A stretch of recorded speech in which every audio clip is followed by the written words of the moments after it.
সালাফি মানহাজ থেকে 19-20 হয়ে গেলে বের করে দিতে হবে, এটা কোথা থেকে যে চলে আসলো বাঙালি আমাদের সালাফি ভাইদের মধ্যে? কোথা থেকে যে চলে আসছে? একটু 19-20 হয়ে গেলে মানহাজ থেকে বের করে দিচ্ছে, আছে না নাই? এটা আলেম ওলামারা করছে না, অধিকাংশ ক্ষেত্রে ফেসবুকে আমরা যারা ফলো করি তাদের মধ্যে এরকম প্রবণতা আমরা দেখতে পাচ্ছি বেশি। এটা দিয়ে সালাফি মানহাজ অনেক সময়তে প্রশ্নবিদ্ধ হয়ে যায়, অনেক সময় প্রশ্নবিদ্ধ হয়ে যায়। এখান থেকে সালাফি ভাইদেরকে ফিরে আসতে হবে আমাদের।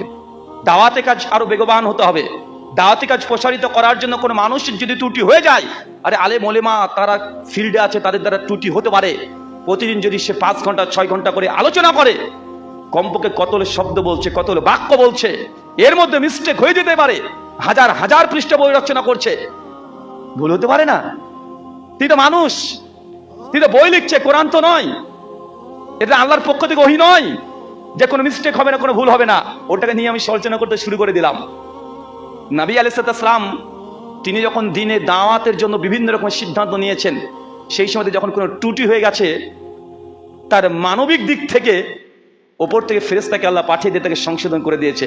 আমাদের কাছে তো কোনো ফেরেশতা আসবে না, আসবে নাকি? না, আমাদের কাছে কে আসবে? আপনি আসবেন, আপনি আসবেন, এসে আমাকে বলবেন।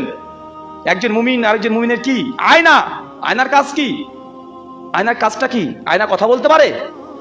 আয়নার সামনে দাঁড়ালে কি করবেন? আয়নাকে কথা বলে দিবে যে রাহুল ভাই আপনি এই কথাটা ঠিক বলেননি। না, আয়নার কাজ হচ্ছে এইটা যে দেখিয়ে দেয়।